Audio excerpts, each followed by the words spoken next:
염상섭의 만세전에 대해 살펴보도록 하겠습니다. 오늘은요 3회 앞부분이에요. 나아가 하관 시모노세키 공항, 항구죠, 공항이 아니라 관부 연락선을 타고 부산으로 가려는 와중에 그 배 안에 있는 욕탕, 그러니까 배 안에도 욕탕이 있는 거예요. 그래서 일본인의 대화를 듣고 그 다음에 분노하는 장면이 되겠습니다. 상당히 많은 교과서들이 이 부분을 많이 다뤄요. 문학교과서에서. 그것은 이 부분이 어찌 본다면 당대 사회 현실을 잘 보여주는 부분이며, 그 다음에 일제에 대한 작가의 어떤 인식 내지는 태도, 관점이 드러나는 부분이다 라고 보시면 되겠습니다. 이 소설은 일본 유학생인 이인화예요. 이름은 이인화가 동경에서 서울까지 오는 며칠간 3일간의 여정을 그린 작품이다. 자, 여정을 그린 작품이니까 이거는 여로형 소설 내지는 여로형 구조를 가지고 있다라고 보시면 되겠네요. 자, 오른쪽 상단에다가 여로형 구조와 관련된 예전에 녹음된 영상이 있습니다. 그것을 링크를 걸어 놓을 테니까 꼭 참고하시기 바라겠습니다. 원래 제목은 묘지로 1922년 7월부터 9월까지 신생활이라는 잡지에 연재되다가 잡지 자체가 폐간이 돼버려요. 그러니까 연재가 중단되고 나중에 24년 시대일보라고 하는 신문이 창간되면서 거기서 제목을 만세전으로 바꿔서 연재합니다. 이때 만세전이라고 하는 것은 3.1운동 만세 직전, 그러니까 3.1운동이 언제 일어났죠? 그렇죠. 1919년 3월 1일이죠. 그러니까는 1918년 뭐 이렇게 이해하시면 될 것 같아요. 그 당시 시대 상황을 잘 드러내고 있다. 원래 제목인 묘지는 작가가 인식한 당시 일제강점기 조선의 현실을 뭘로 봤다? 구더기가 들끓고 있는 무덤으로 인식하였음을 알 수 있다 라고 할 수 있겠습니다. 자, 내용을 살펴보도록 하겠습니다. 그날 밤은 역 앞에서 조그만 요관에서 노독을 풀고, 노독이라고 하는 것은 여행하면서 얻은 피곤함 같은 거예요. 이튿날 아침차로 떠나서 저녁에는 연락선을 타게 되었다. 이때 말하는 연락선, 아까 잠깐 얘기했는데 관부 연락선이에요. 관부 연락선이라고 하는 것은 1905년부터 1945년까지 부산항과 시모노세키항을 사이에 정기적으로 운행한 여객선이다.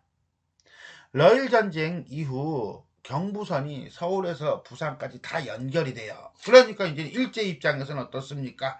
부산에서 그 다음에 일본으로 모든 물건을 수탈한 것들을 이제 옮겨야 될 거 아니야, 그지? 그래서 만든 것이 이 관부 연락선이다 라고 보면 돼. 그래서 서울서부터 일본까지 연결시켰던 것이다. 어쨌거나 저쨌거나 간에 역 앞에서 노독을 풀고 이튿날 아침차로 저녁에는 연락선을 타게 되었다라고 하는 거 보니까 공간이 이동되면서 장면이 바뀐 거죠. 하관에 도착하니 이때 이 하관이 시모노세키예요. 그래서 하관과 부산 사이를 왔다리 갔다리 하는 연락선, 그래서 관부 연락선이에요.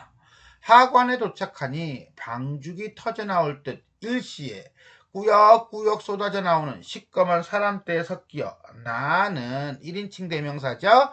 1인칭 주인공 시점이라는 걸 알 수 있습니다. 연락선 대합실까지 왔다. 어디를 가나? 그 머릿살 아픈 형사떼의 승강을 받기가 싫어서 어서 배로 바로 들어가고 싶었으나 배는 아직 들이지 않기에, 배는 아직 들이지 않는 거, 손님을 아직 안 받는다는 거, 잠깐만 기다려요 이거야. 나는 하는 수 없이 대합실로 들어갔다.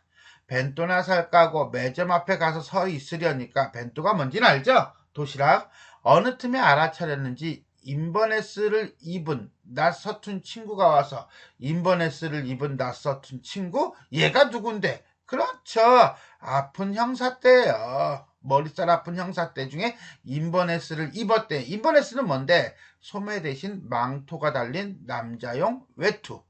우리 셜록 홈즈가 가끔 입는 거죠. 자, 대유법이고요. 모자를 벗으며 끄덕하고 국적이 어디냐고 묻는다. 나는 아무 말 아니하고 한참 쳐다보고다가 명함을 꺼내주고 훌쩍 가게로 돌아서 버렸다. 한마디로 검문 검색을 하는 거죠. 검문 검색을 하고 있는데 그것에 대해서 반응을 이제 싫은 거야. 나는 이게 지겨운 거야. 자꾸 조선인이라는 것을 자꾸 밝혀야 되는 게 짜증이 나는 거야. 결국 아무 때고 그냥 낯선 어디서든지 간에 검색이 가능하다는 것은 자, 감시가 일상화된 현실을 반영하고 있다라고 볼 수 있겠습니다. 본적은 내 명함을 받아들고 내가 흥정을 다할까지 기다리고 있던 인버네스는 또 괴롭게 굴린다. 나는 그래도 잠자코 명함을 빼앗아서 주소를 써서 주고 사놓았던 물건을 들고 짐 놓는 자리로 와서 앉았다. 그러자 그자는 또 쫓아와서 나이는 학교는 무슨 일로 어디까지 짓궂이 승강을 벌인다. 짜증 확 한 대 팰 수도 없고. 그죠? 자, 계속 갑시다. 나는 실없이 화가 나서 그까짓 거 물어 무엇을 쓰려느냐고 소리를 지르고 싶었으나 그렇게 못하네. 여기서 우리는 성격이 나오네요. 그죠? 꾹 참고 간단히 응대하여 주고 불이 나게 짐을 들고 대합실 밖으로 나와버렸다. 자, 나의 어떤 소극적인 성격이다 라고 보시면 돼요. 미안합니다 그려? 뭐야 이거는? 그럴 것 같으면 왜 물어봤어? 좀 비웃듯이 인사를 하는 그자의 흘겨뜨는 눈이 부리부리하고 험상궂었으나 내 뱃속에서도 재개지지 않게 바지랑대는 것 같은 것이 치밀어 오르는 것을 참는 판이었다. 즉 분노가 막 끌어올랐다. 이 소리가 되겠네요. 승객들은 북적거리며 배에 걸쳐놓은 칭칭다리 앞에 일렬로 늘어섰다. 이제 배를 타려고 기다리고 있는 거죠. 나도 틈을 비집고 그 속에 끼었다. 아스팔트 칠을 담았던 통에 썩은 생선을 타고 석탄산수를 뿌려서 저리는 듯한 고약한 악취에 구역질 날 것을 참으며 제각기 앞을 서려고 우당탕탕 대는 틈을 빠져서 겨우 3등실로 들어갔다. 1등실도 아니야. 왜? 조선인이기 때문에 그게 안 돼. 어쨌거나 저쨌거나 요쨌거나 그쨌거나 간에 요건 지금 묘사하고 있는 거예요. 배 안을 묘사하는데 상당히 디테일하게 사실적인 배경을 묘사하고 있다라고 보면 돼요. 참외 오두막으로서는 너무도 몰풍경하고 더러운 침대 위에다가 짐을 얹어놓고 옷을 갈아입은 뒤 나는 우선 목욕탕으로 재빨리 뛰어들어갔다. 지금 배에 올라타서 목욕탕이에요. 배 밖에서 목욕탕이 아니야. 그러니까 이게 배 안에 목욕탕이 있다는 거죠. 결국은 하관 시모노세키에서 조선으로 가는 배를 탔네요. 내가 제1차기련이 하였더니 내가 1등이구나 하였더니 벌써 4-5명이 목욕탕 안에서 떠들어댄다. 오늘은 제법 까불릴걸. 뭘 이게 해변가니까 그렇지 그리 세찬 바람은 아니야. 시골 속 갓 잡아 올려놓은 농꾼인 듯한 자가 즉 시골에서 막 올라온 농사꾼인 듯한 자가 온유하여 보이는 커다란 눈을 쉴 새 없이 디글디글하고 하는 검고 우악한 상을 이 사람 저 사람에게 돌리면서 말을 꺼내니까 외양묘사죠? 상인인지 회사원 같은 앞의 사람이 이렇게 대꾸를 하는 것이다. 묘사가 상당히 디테일하면서 순진한 촌뜨기의 모습을 보여주고 있다라고 보시면 되겠습니다. 조선은 지금 꽤 추울걸. 그렇지만 온돌이 있으니까 방 안에만 들이대 엎대면 십상이지 라고 하는 거 보니까 자 여기는 온돌이 있으니까 라고 하는 거 보니까 이 사람은 조선을 가본 적이 있다 없다? 있다. 조선의 온돌 문화에 대해서 어느 정도 알고 있다 모르고 있다? 알고 있다는 거지요. 오케이? 쉽상이 아니고 십상이에요. 십상이라는 것은 10에서 9 한마디로 90% 정도의 확률이라는 뜻으로 십상팔구의 준말입니다. 십중팔구하고 같은 말이에요. 10개 중에 8개, 9개. 십상팔구도 10개 중에 8개, 9개. 이런 뜻이에요. 쉽이 아니고 위가 아니에요. 이거 쉽상 이렇게 쓰면 안 됩니다. 쉽다에서 자꾸 나온 걸로 착각해요. 아니에요. 조선 사정에 익숙한 듯한 상인 비슷한 인간이 말을 받는다. 아, 참. 온돌이라는 게 있다지, 온돌이라는 게 있다지, 라고 하는 거 보니까 이 사람은 뭐예요? 조선 문화에 대해서 잘 알지는 못해요. 들은 적만 있는 거지요. 오케이? 자, 여기까지는 결국 일본인들의 대화예요. 뭐에 대한? 날씨와 온돌에 대한 대화. 촌뜨기가 이렇게 말을 하니까 나하고 마주 앉았던 자가 암상스러운 눈, 암상스러운이 뭔데? 남을 미워하고 희생을 잘 내는 눈으로 하는 거 보니까 이 그자를 나는 긍정으로 보고 있다, 부정으로 보고 있다. 부정적으로 보고 있는 거네요. 그죠? 말끄라미 쳐다보더니 당신 처음이쇼? 하고 말차면을 하기 시작한다. 남을 멸시하고 위압하려는 듯한 어투며 뾰족한 조동아리가 물어보지 않아도 빗놀장이거나 거간이거나 그따위 종류라고 나는 생각하였다. 한마디로 외양을 통해서 인물의 어떤 성격이라든가 직업, 하는 일을 예측, 추측하고 있는 거죠. 자, 거강꾼의 특징을 파악하고 있다. 어떻게? 교활하고 간사하며 약삭 빨아 보인다. 뭐 이런 거죠. 이 추위에 어찌나셨소? 어딜 가슈? 자, 여기서 우리는 봐야 될 거 이거 슈에 슈. 어딜 가슈? 낮춤 말이죠. 대구에 형님이 계신데 어머님이 편찮으셔서 가는 길이에요. 아, 마침 잘 됐어 그려. 나도 대구까지 가는 길인데. 그래, 백식께서는 무얼 하슈? 슈에 슈. 상대를 낮추고 있죠. 아, 헌병대에 가시죠. 예? 이거 봐요. 예?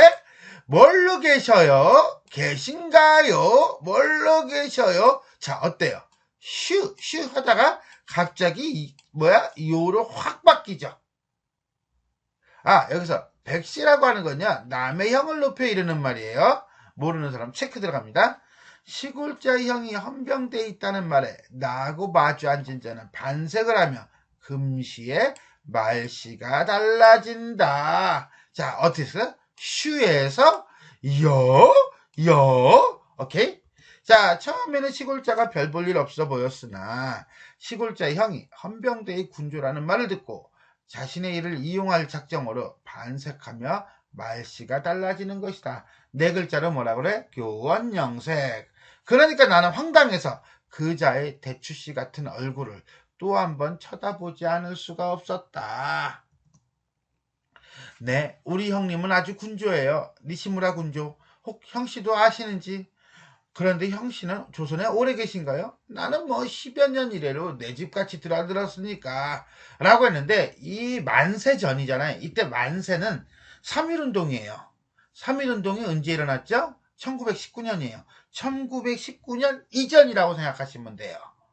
자, 그런데 우리가 한일합방이 언제 일어났죠? 1910년이에요. 그러니까 1919년 이전부터 10년 이래로 하는 거 보니까는 거의 뭐 한일합방 이후 계속 조선과 일본을 오고 가면서 장사를 했다는 것을 알 수가 있어요. 그 장사가 어떤 장사냐가 문제긴 하지만 어쨌거나 간에 이렇게 이해하시면 됩니다. 하고 그자는 시골자를 한참 말뚱말뚱 쳐다보다가 아, 대구 현병대의 그 양반 알고야 말고요. 물론 그 양반은 나를 모르시겠지만 이라는 말은 서로 왕래가 있는 거야 없는 거야? 없는 거야. 그러면 아는 거야 모르는 거야? 모르는 거죠. 나 이병헌 알아요. 순마도요. 아, 물론 이병헌은 순마를 모르겠지만 하는 것과 똑같은 말이죠. 뭐래니? 이렇게 되는 거예요. 어째 그 말 눈치가 안다는 것보다는 모른다는 말 같다. 그자, 권자와 촌뜨기가 대화를 하고 있면서 우리는 그자의 성격이 확연하게 드러나네요. 어쨌든 10년이라면 한미천 잡으셨겠구려. 한미천? 뭐야, 큰 돈, 물건. 이번에는 상인 비슷한 자가 입을 벌렸다. 하고 입 벌린 거야? 아니, 말을 하였다. 웬걸요? 이젠 조선도 밝아져? 무슨 소리예요? 근대화가 되어서 좀처럼 한미천 잡기는 어렵지만 점점점점점점점점 말을 하다가 말아. 그럼 조선 사람들은 어때요?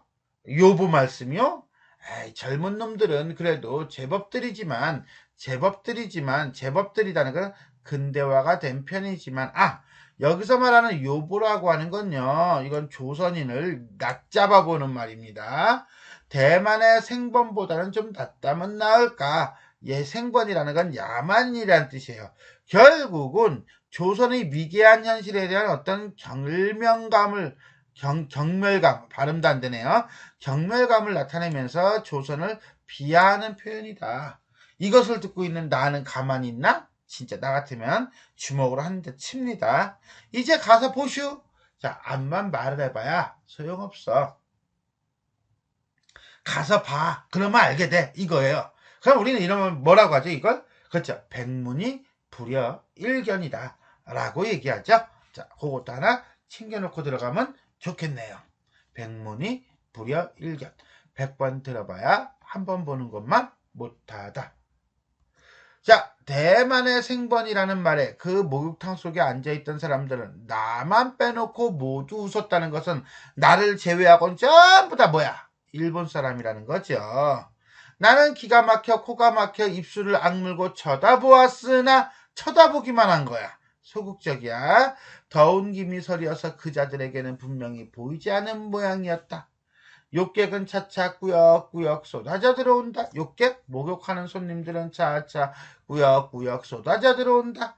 조선인을 비하하고 있는 어떤 일본인들 간의 대화, 그것에 대한 나의 소극적인 대응이라고 보시면 되겠네요.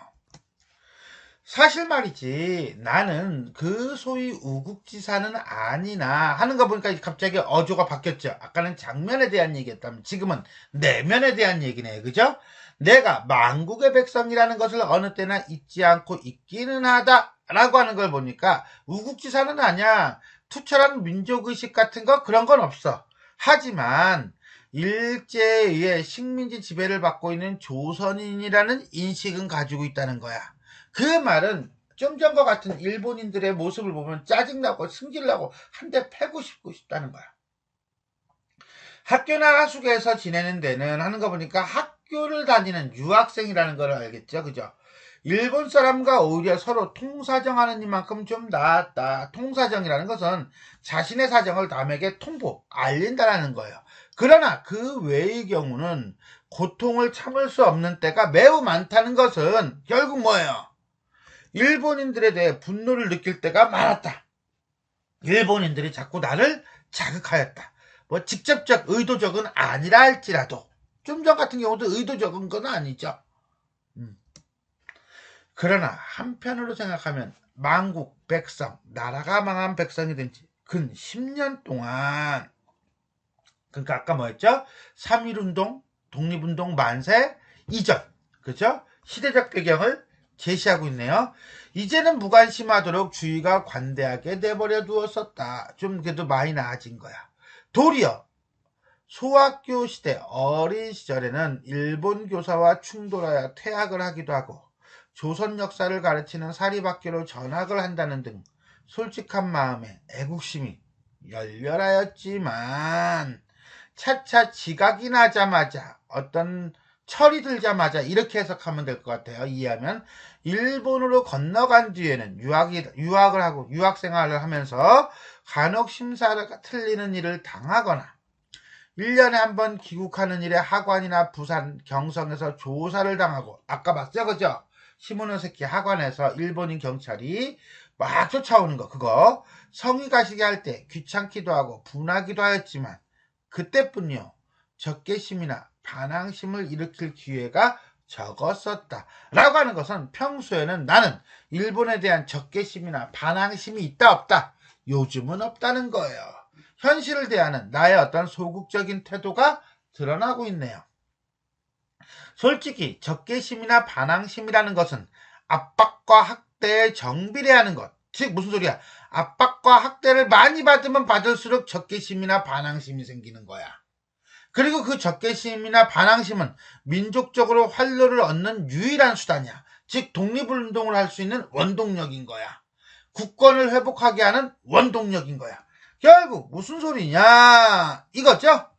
자, 압박과 학대를 받으면 적개심이나 반항심이 생기고, 이 적개심이나 반항심이 생기면 어떻게 합니까? 독립운동을 하니까 우리 민족이 독립을 할 수 있다 없다? 있다가 되는요.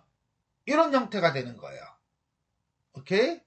자, 그러나 7년 가까이 일본에 있는 동안에 경찰관 이외에는 나에게 그다지 민족관념을 굳게 의식해야 하지 않았다는 것은 한마디로 압박과 울분을 느낄 만한 일이 있었다 없었다? 없었다는 거죠. 경찰의 검문 검색만 아니라면. 됐어요? 그리고 원래 정치 문제에 흥미가 없던 나라고 하는 거 보니까 성격제시네요. 그런 문제로 머리를 썩여본 일이 거의 없었다 해도 과할 만큼 정신이 마비되었었다라고 하는 것은 문제의식을 갖고 있지 않았다. 솔직히 아무런 생각 없이 지내고 있었다. 자기를 그냥 뭐 하는 거예요? 비판하고 있는 거죠. 자, 현실 문제에 무관심하고 소극적인 지식인의 모습이다.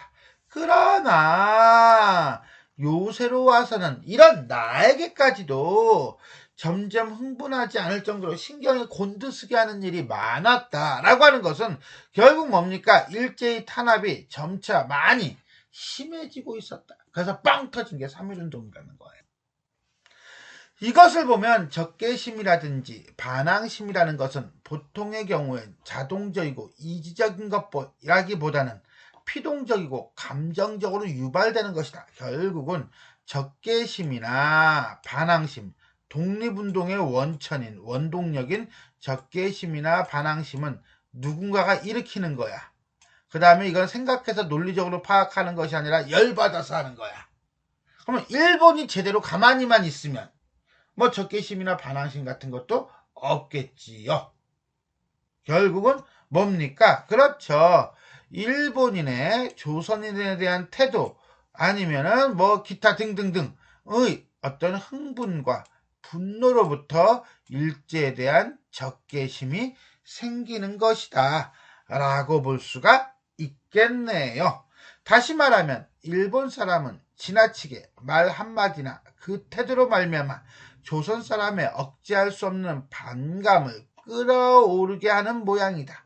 그러나 그것은 결국 조선 사람으로 하여금 민족적 타락에서 스스로 구하여야 하겠다는 자각을 주는 가장 중요한, 기묘한 원동력이 될 뿐이다. 이때 민족적 타락? 우리 민족이 타락했어? 그거는 결국 뭡니까? 그렇죠. 그거는 국권 상실 상태에서 안주하는 걸 얘기하는 거예요. 요거는 특별한 거 아니어가지고 다 안다고 생각해 건너뛰었는데 튀어나왔네요. 지금도 목욕탕 속에서 목욕탕 발음 이상하다 그치? 목욕탕 속에서 목욕탕 공간적 배경이고요. 배 안에 있는 목욕탕이에요. 듣는 말마다 귀에 거슬리지 않는 것이 없지만은 귀에 거슬리지만은 그것은 될 수 있으면 많은 조선 사람들이 듣고 오랜 몽유병에서 깨어날 기회를 주었으면 하는 생각을 자아낼 뿐이다. 자, 몽유병이 뭔데? 그냥 꿈꾸고 있다는 거죠. 그죠? 당시 조선 사람들이 지금 뭐하고 있다? 꿈속에 있다. 라고 하는 인식이 드러나고 있으며 현실에 무관심하며 민족관념을 지니고 있지 않아 정신이 마비된 상태를 비유적으로 표현한 거다. 근데 이거는 지각으로 때문에 좀 전에 결국 자기 자신을 포함한 조선 사람들이 이런 대화를 듣고 열받아서 적개심을 가지고 독립운동을 했으면 좋겠다라고 하는 어떤 자아 비판이네요. 됐어요? 자, 여기까지 일본인들의 이야기에 분개하고 적개심을 갖는 나의 모습을 보여주었습니다. 자, 여기서 우리는 적개심이나 반항심 계속 반복적으로 나왔는데 이 적개심이나 반항심에 대해서 잠깐 보겠습니다. 적개심이나 반항심이라는 것은 압박과 학대에 정비례하는 것이나 그것은 민족적 활로를 얻는 유일한 수단이래요. 요게 하나 체크되겠죠. 그 다음에 민족적 타락에서 스스로를 구하여야 하겠다는 자각을 주는 중요한 원동력이래요. 결국은 이 적개심이나 반항심을 나는 긍정적 기능에 맞추어서 서술하고 있음을 알 수가 있겠네요. 라고 보시면 되겠습니다. 그들은 여전히 이야기를 계속하고 있다. 그래, 촌에 들어가면 위험하지 않은가요? 촌? 촌 어디 촌? 그렇죠. 조선의 시골. 조선에 처음 간다는 시골자가 또다시 입을 벌렸다. 말을 하였다. 멀려 어딜 가든지 조금도 염려 없애다. 생번이라 하여도 생번? 교화되지 않은 야만인이라 해도 요보는 온순한 데다가 아까 얘기했죠? 조선 사람을 얕잡아서 이르는 말이라고요. 가는 곳마다 순사여 헌병인데 손 하나 깜짝할 수 있나요? 가는 곳마다 순사여 헌병이래요. 일제의 감시와 탄압이 매우 심했음을 알 수 있고요. 시대적 배경을 제시하고 있다. 그걸 보면 데라우찌상이 데라우찌 마사타케 우리는 한국 통감이죠. 소나기 힘도 세지만 인물은 인물이야. 이때 소나기 힘이라는 것은 일종의 장악력, 지배력 이렇게 이해하시면 돼요. 매우 감격한 모양이다. 그래, 촌에 들어가서 할 게 뭐예요? 할 거야 많지요. 어딜 가기로 굶어 죽을 염려는 없지만 요새 돈 몰 것, 돈벌이 할 만한 게 딱 하나 있지요. 자본도 없고 힘도 안 들이고 로또도 돈은 들지. 막 웃어요. 표독한 위인이 서술자의 태도가 드러나죠. 부정적이에요. 충동, 수작 이것도 결국 뭡니까? 이 인물에 대한 관점, 입장, 태도를 드러내는 단어이다. 그런 벌이가 어디 있어요? 촌뜨기 선생은 더 큰 눈을 더 둥그렇게 뜨고 큰 기대와 호기심을 가지고 쳐다보는 모양이다. 왜요? 한번 해보시려. 그는 이렇게 한마디 충동이며 무슨 의미나 있는 듯이 그 악독하여 보이는 얼굴에 교활한 웃음을 띠고 한참 마주보다가 와우! 외양 묘사를 통해서 부정적인 인식을 드러내고 있다라고 보면 돼요. 시골서 죽도록 땅이나 파먹다가 거꾸러지는 것보다는 편하고 재미있습니다. 게다가 돈을 쓰고 싶은 대로 마음대로 쓸 수 있고 여전히 뱅글뱅글 웃으면서 이 순실한 순박하고 참된 어머니 뱃속에서 나온 그대로인 듯한 촌뜨기를 꿰인다. 어머니 뱃속에서 그대로 나온 듯한 세상 물정을 전혀 모르는 듯한 촌뜨기를 꿰인다. 이 촌뜨기에 대해서는 긍정적으로 보고 있어요. 그죠? 확실히 비유하고자 하는, 표현하고자 하는 수식어들이 달라요. 그런 선반에서 떨어지는 떡 같은 장사, 선반에서 떨어지는 떡, 누워서 떡 먹기. 힘도 안 들이고 이익을 보는 장사가 있다면 하나뿐인가요? 하나뿐인가요? 촌뜨기는 차차 침이 고여오는 수작이다. 그러나 미천이 아주 안 드는 것은 아니지요. 우선 얼마 안 되지만 보증금은 드려야 되고 양복이나 한 벌 장만해야 할 터이니까. 그런데 당신이야 형님이 헌병대에 계시다니까 신부는 염려 없을 테니 보증금은 없어도 좋겠지요. 원래는 돈 받고 하려고 했던 거야. 근데 돈 안 받고 네 형이 헌병대에 있다고? 그럼 네 형 덕 좀 보지 뭐 이런 뜻이 될 거예요. 제 딴에는 누구를 큰 직업이나 얻어주는 듯이 더구나 보증금은 특별히 면제해 주겠다는 듯이 오만한 태도로 어깨를 뒤틀며 호기만작 한 뽐을 내고 있다. 거들먹거리면서 뽐내고 있다. 한편 촌뜨기는 양복 신사가 돼야 하는 직업, 그러니까 겉보기에 그럴듯한 직업이라는데 속으로 해하는 기색이다. 하는 거 보니까 촌뜨기는 어때요? 되게 어수룩한 사람이다 라고 보면 되겠네요. 그러나 정작 그 직업이 무엇인지를 좀처럼 가르쳐주지 않는다. 왜? 자꾸 호기심을 갖게 해가지고 땡기려고 하는 거죠. 아니면 다른 사람들은 못 듣게 하려는 의도도 있을 겁니다. 오케이? 두 가지 정도가 될 것 같아요. 기능은 이렇게. 실상 곁에서 엿듣고 있는 나 역시 궁금하지만 이러한 소리를 듣는 시골 사람은 한층 호기에 눈을 번쩍이며 앉아있는 모양이다. 그러나 그것을 이야기하지 않는 것은 나와 그 외 두세 사람이 들을까 꺼려서 그러는 것 같기도 하고 시골뜨기가 좀 더 몸이 달아 덤비며 자기의 부하가 되겠다는 다짐까지 받고서야 이야기를 하려는 수단 같기도 하다 라고 하는 것은 실제 상황이야 나의 추측이야. 그렇죠. 나의 추측이죠.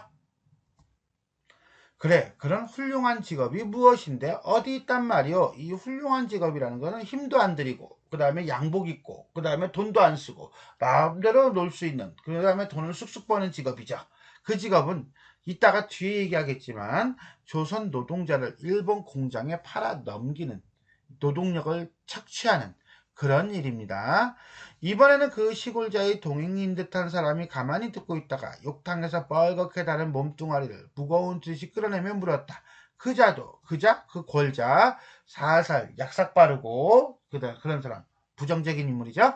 물속에서 불쑥 일어서서 수건을 등 뒤로 넘겨서 가로잡고 문지르며 한번 목욕탕을 휘 돌아보고는 왜 목욕탕 속을 왜 돌아봐? 경계하는 거죠. 다른 사람들이 자기네 이야기에는 무심히 이구석 저구석에서 멱을 감는 것, 목욕하는 것을 살펴본 뒤에 안심한 듯이 비로소 목소리를 낮추며 입을 벌린다 라고 하는 것은 다른 사람들이 듣지 못하도록 하기 위한 것이고요. 그 다음에 자신이 말하고 있는 것이 특별한 정보, 그냥 흔한 정보가 아니라는 것을 알려줌으로써 어떤 상대로 하여금 집중하게 하려고 하기다 위함이다 라고 보시면 되겠네요. 실상은 누워 떡 먹기지 매우 쉬운 일이지. 나도 이번에 가세 오면 세 번째가 되지만은 내지, 이때 내지는 본국 일본을 가리키는 말이에요. 각 회사와 연락해가지고 요보들을 붙들어 오는 것인데 요보는 자 한국인 조선인을 낮춰 부르는 말이라고 그랬죠. 붙들어 온다는 게 포인트죠. 조선 쿨리 말씀이요. 육체 노동자, 하층 노동자, 농촌의 노동자를 빼어오는 것이죠. 이게 바로 돈벌이의 정치. 그런데 그것은 대개 경상남북도나 그렇지 않으면 함경, 강원 그리고 평안도에서 모집해오는데 그 중에서도 경상남도가 제일 쉽습니다. 그자는 여기 와서 말을 끊고 교활한 웃음을 웃어버렸다. 결국 조선 노동자, 농촌 노동자를 속여서 뽑아가지고 일본으로 보내는 일을 하는 그에 대해서 이야기하고 있네요.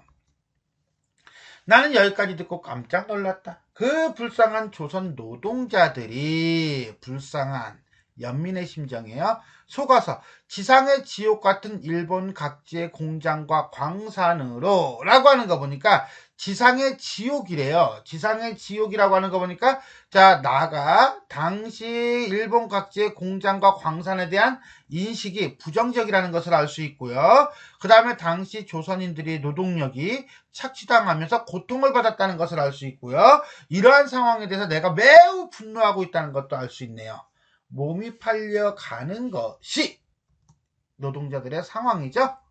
모두 이런 도적놈 같은 협작 불황배의 술중에 빠져서 속아 넘어가는구나 하는 생각을 하며 나는 다시 한번 그자의 상판떼기를 쳐다보지 않을 수가 없었다. 자, 여기서 우리는 자 도적놈 같은 협작 불황배라든가 상판떼기 얼굴을 속되게 낮춰 부르는 말인데 어쨌거나 간에 이런 것들은 결국 일본인에 대한 어떤 분노를 보여주고 있다라고 보면서 결국 이러한 분노를 통해서 적개심을 갖게 되는 주인공의 심리 상태를 보여준다라고 보면 되겠네요. 옳지. 그래서 이자의 형이 헌병군주라는 것을 듣고 이용할 작정으로 반색을 한 것이로군. 결국 뭐야? 헌병대의 힘을 빌리려는 의도라고 생각한 거죠. 나는 이런 생각도 하여 보며 가만히 귀를 기울이고 앉았었다. 그자는 벙벙이 어리둥절해 얼빠진 사람처럼 두 사람 듣고 앉아있는 두 사람의 얼굴을 이리저리 바라보고 빙긋 웃으며 또다시 말을 잇는다. 왜 두 사람은 벙벙이 앉아있어? 그 시골 사람은. 그건 황당하니까 생각했던 것 밖에 예상보다 더 넘어서는 이야기니까 예상치 못했다는 거죠. 왜? 남선 지방에 남선이라고 하는 건 조선의 남쪽 응모자가 많고 북으로 갈수록 적은 고하니 남쪽은 대지인이 제일 많이 들어가서 모든 세력을 잡았기 때문에 자 아까 경상남북도에서 경상남도가 제일 많다고 했잖아요. 그러니까 그쪽에 일본인이 많이 있어서 식민 지배가 심해. 그러니까는 지원자가 많다는 거예요. 북쪽으로 쫓겨서 만주로 기어들어가거나 남으로 현해탄으로 건너서거나 두 가지 중에 한 가지 길밖에 없는데, 자, 현해탄으로 건너간다는 건 일본으로 건너간다는 거죠. 현해탄을 건너간 누구나 그늘보다 양지가 좋다니까. 그늘보다 양지, 그늘 추운 곳 만주죠. 양지 따뜻한 곳 일본, 이렇게 생각한다는 거예요. 요모들 생각에도 1년 12달 죽도록 농사를 지어야 줄임배를 채우기는 고사하고 보릿고개 시래기죽으로 부중이 나서 돼질 지경인 바에야 라고 하는 거 보니까 일본의 어떤 수탈, 농촌 수탈이 매우 강하다는 거죠. 이거와 관련된 거는 우리가 이제 현진건이라고 하는 소설가의 고향이라고 하는 소설을 보면 잘 나와 있어요. 거기서는 일제히 수탈로 인해서 농촌이 피폐화되고 무너져가는, 그래서 한 농촌이 아예 폭망하는 그런 부분이 잘 드러나 있다. 같이 연결시켜서 보셔도 될 겁니다. 생각난 김에 여기다가 내가 현진건의 고향에 대해서 이야기된 걸 설명을 링크하도록 하겠습니다. 참고하시기 바랍니다. 자, 부증이 나서 뒤질 바에야 일제 수탈로 인해 피폐해진 농촌의 현실. 번화한 동경 대판에 가서 흥청망청 살아보겠다는 요량이거든. 그러니 촌의 젊은 애들은 말할 것도 없고 기집애들까지 너도 나도 나서던 거 뭐 모집이야 쉽지. 그럴 거야. 아직 조선의 북쪽 지방은 우리 내지인들이 덜 들어갔기 때문에 비교적 편안히 사니까 응모자가 적지만 그것도 미구불언에 미구불언 오래지 않아. 쪽박 차고 나설 거라 라고 하는 것은 일본이 북쪽까지 자기 지배력을 확장시키면 거기도 결국은 쪽박 찰 거야. 그럼 지들이 어쩌겠어? 그지가 되거나 굶어 죽거나 내가 하자는 대로 그냥 꼬임에 넘어오겠지 뭐 라고 하면서 즐거운 태도를 보이는 거예요. 아주 일제의 어떤 수탈과 탐욕, XXX죠? 이렇게 이해하시면 되겠어요. 자기 강설에 강론하며 설명하는 것에 열복하는 듯이 기쁜 마음으로 복종하는 듯이 옳지 하며 들어주는 것이 유쾌하기도 하고 자신의 견문에 자기도 만족하다는 듯이 또 한 번 껄껄껄 웃었다.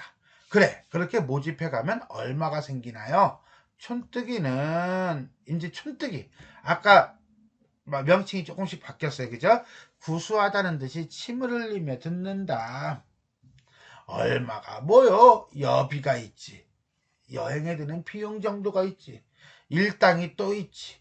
게다가 한 사람 모집하는데 1원서부터 2원이니까 뭐 그건 회사의 종류와 일의 종류에 따라 다르지만 가령 방적회사의 여직공 같은 경우는 임금도 싼 데다가 모집원의 수수료도 헐하고 싸고, 광부 같은 것은 지금 시세로도 1원 50전에서 2원 50전까지라고 가령 1000명만 맡아와 보구려.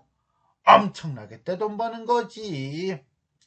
2, 3개월 동안 여비나 일당에서 남는 것은 그딴 거 다 그만두고라도 1,500~600원 정도, 근 2,000원은 간대 없는 것일 테니 영락 없는 것일 테니 틀림없이 2,000원 정도는 버니 그런 벌이가 이 판에 어딨어. 나도 맨 처음에 그건 제주도에서 모집하러 갔지만 그때 500명 모아다 주고 실살고 겉으로 드러나지 않은 실제 이익으로 남긴 것이 1,000원이었고, 두 번째 갔을 때는 800명이나 북해도 종미 탄광에 보내고, 종미 탄광? 홋카이도 탄광이에요. 자, 2,000원에 돈이 들어왔다오 라고 하는 거 보니까 조선인을 결국 뭘로 보고 있는 거예요? 돈벌이 수단으로 보면서 모집 수익이 매우 좋다는 것을 강조하고 있다라고 보시면 되겠습니다. 노동자 모집원이라는 자는 입에 침이 없이, 그러니까 입에 침이 마르도록, 이런 뜻이에요. 1,000원, 2,000원을 신이 나서 뇌이며 목욕탕 속에서 나왔다. 예, 그럴 거예요. 일평생 들어보지도 못하던 천자가 붙은 액수에 눈이 휘둥그레지게 뜨고 귀를 기울이고 앉아있던 시골 사람은 놀란 거죠. 솔깃하는 거죠. 때를 다 밀었는지 구릿빛 나는 유착한 몸짓을 벌떡 일으켜 다시 욕탕 속에 출렁 집어넣으면서 만족한 듯이 또 말을 붙이었다. 그래, 조선 농사꾼들은 가서 공사일은 잘하나요? 하이, 잘하고 못하고 나하고 무슨 상관이 있어요? 왜? 나는 돈만 받으면 되는 거지. 하여간 여보는 말을 잘 듣고 쿨리만은 못해도 힘드는 일은 잘하는 데다가 자 삭전도 헐하니까 안성맞춤이지. 그야 처음 데려갈 때는 품삯도 많고 일은 들어누워서 떡 먹기라고 푹 삶아야 하긴 하지만 자 들어누워서 떡 먹기 누워서 떡 먹기라고 구라를 치는 거야. 거짓말을 하는 거야. 속이는 거야. 그죠? 일종의 가만 이설을 해야지만 그래도 갈 노자며 처자까지 데리고 가게 하고 게다가 빚까지 갚아주는데 쟤 아무리 안이 따라 나설 놈 있겠소? 근데 이거는 뭐예요? 결국은 나중에 다 뺏어 먹죠? 일종의 노동자들에게는 조선인에게는 족쇄가 되는 거죠. 오케이? 한번 따라 나서기만 하면 전차가 있는데 이미 돈을 땡겨 쓴 거 앞에서 좀 전에 얘기한 거 그야말로 도간에 든 쥐지 벗어날 수가 없지. 일이 고되거나 품이 허락인 고사하고 굶어 뒤진다라기 순이 뭐 할 수 있나? 라고 하는 거 보니까 무책임하고 매우 악랄한 성격이 드러나고 있으며 역으로 조선 노동자들의 비참한 현실이 드러나고 있다. 벌써 부하가 되었다는 듯이 득의 만면 기쁜 표정이 얼굴에 가득하여 자세히 거침없이 설명하여 주고 앉았다. 이걸 듣고 있는 나는 열받죠. 나는 좀 더 드리려고 일부러 머뭇머뭇하여 앉아있으려니까 승객이 다 올라탔는지 벼랑간 욕객이 한때가 또 왁자 하고 밀려오기에 나는 그만 듣고 몸을 훔치기 시작하였다. 몸을 훔쳐? 내 몸을 내가 어떻게 훔쳐? 아니야, 물기를 닦기 시작했다. 라고 보는 거예요. 자, 노동자 모집은 거의 뭐 인신매매범이죠? 대화 속에 드러나는 어떤 조선의 현실이 나타나고 있다. 이 부분을 우리가 좀 봐야 될 것 같아요. 그죠? 그래서 조선에서는 어때요? 조선의 현실, 조선 사람들의 현실이 조선에서는 일제히 식민 지배 때문에 갈수록 살기가 어려워요. 그래서 만주로 가거나 일본으로 가거나 아니면 농사를 지어도 그냥 굶어 죽게 돼요. 그래서 일본으로 가. 일본으로 갔더니 뭐예요? 낮은 품삯 받고 탄광 같은 곳에서 일하고 중노동에 시달린다. 결국은 이래도 저래도 암담한 현실을 드러내고 있다. 라고 보면 되겠네요. 자, 그 다음에 우리는 대화 중심으로 가고 있으니까 대화를 한번 살펴봅시다. 그 대화를 통해서 어떤 인물 간의 관계를 잠깐 본다면 이렇게 볼 수 있겠죠. 우리는 자, 그는 시골자에게 상대보다 우월하다 위치에서 거들먹거리면서 다 알려줘요. 그랬더니 한 방에 알려주는 것도 아니죠. 조금씩 알려주다가 이제 가는 거야. 그러니까 이 시골 사람은 어떻게 해요? 그의 말에 혹하죠. 혹해서 막 기대감에 그래요 이러고 앉았다는 거예요. 됐습니까? 자, 그러면 그는 자 시골자한테는 이렇게 얘기하지만 나를 비롯한 다른 사람들에 대해서는 어때요? 자, 의식하면서 조심조심 조그맣게 얘기한다는 거죠. 그러다 보니까 나는 그의 어떤 행동과 발할 내용을 보면서 이 사람이 왜 이런 말을 했을까라고 하는 의도를 짐작을 해요. 긍정적으로 부정적으로? 그렇죠. 부정적으로. 이렇게 보면 돼요. 자, 그러니까 나는 그에 대해서 부정적으로 인식하고 있는데 시골자는 그에 대해서 기대감을 가지고 하고 있으니까 나가 시골자를 볼 때는 어떻게 보고 있어요? 뱅신 하고 어수룩한 사람으로 보고 있다 라고 보시면 되겠습니다. 22세쯤 된 책상 도령인 나로서는 책상 도령, 세상 물정을 모르는 지식인이에요. 이러한 이야기를 듣고 서프라이즈 놀라지 않을 수가 없었다. 왜? 조선의 참담한 현실을 알게 되었다. 아까 얘기했죠. 나는 우국 민족주의자는 아니나 라고 했단 말이에요. 그러니까 한마디로 개인적이고 회의적인 성향을 지니고 있는 나예요. 나는 일본에서는 그다지 적개심이나 반항심이라는 게 없었어요. 하지만 지금 배 안에서 이러한 조선의 비참한 현실을 알게 된 후 자기 자신을 했어요? 책상 도련님이라고 얘기하고 있는 거예요. 자기를 낮추고 있죠? 그거는 자신에 대해서 하고 있는 거야? 부끄러워하고 있다라고 볼 수가 있는 거예요. 인생이 어떠하니, 인간성이 어떠하니, 사회가 어떠하니. 자, 이런 것들은 뭡니까? 학교에서 배운 어떤 지식이죠. 그 지식만 가지고 세상을 판단한 거예요. 한마디로 실제로 보고 느낀 게 아니라 탁상 공론을 하고 있는 거죠. 다만 심심파적으로 하는 탁상 공론에 불과한 것은 물론이다. 탁상 공론 뭐예요? 현실성이 없는 논의이다. 결국은 자신이 그동안 탐구하고 따져왔던 것들은 현실과 동떨어진 관념적인 주제였음을 깨달은 거네요. 아버지나 조상의 덕택으로 글자나 얻어 배웠거나 소설이나 들춰보았다고 인생이니 자연이니 시니 소설이니 한데야 결국은 배가 불러서 하는 투정질의 수작이요. 진짜 인생, 진짜 사회의 내면의 내면, 이면의 이면, 진짜 모습의 진짜 모습은 얼마나 관련이 있다는 것인가? 자, 여기서 우리는 인생이니 시니 자연이니 소설이니 하는 거 보니까 이 나의 전공이 뭐예요? 문학이네요. 그죠? 하고 보면 지금 내가 하고 있는 것은 이로부터 하려는 일이 결국 무엇인가라는 의문과 불안을 느끼지 않을 수가 없었다. 자신의 어떤 미래에 대한 회의적 전망을 보여주고 있습니다. 결국 우리는 22세쯤 된부터 없었다까지를 본다면 결국 현실을 제대로 알지 못하는 공부를 통해 얻은 지식은 현실을 바꿀 수 없음을 깨닫고 있다라고 보면 되겠네요. 1년 12달 죽도록 농사를 지어야 반년짝은 시래기로 목숨을 나가지 않으면 안 되었으니까 참혹한 현실 하는 말을 들을 때 나는 그것이 과연 사실일까 하는 의심이 날 만치 나의 귀가 번쩍하리만치 조선의 현실을 몰랐다. 나도 10살 전까지는 부모의 고향인 충청도 촌속에서 자라났고 그 후에도 1년에 한두 번씩은 촌락에 발을 들여놓았지만 설마 그렇게까지 소작인의 생활이 참혹하리라고는 꿈에도 생각해 본 일이 없었다. 시를 짓는 것보다는 밭을 가려고 한다. 그러나 밭을 가는 것이 벌써 시가 아니냐. 사람은 흙에서 나와서 흙으로 돌아간다. 흙의 향기로운 냄새에 취할 수 있는 자의 행복이여.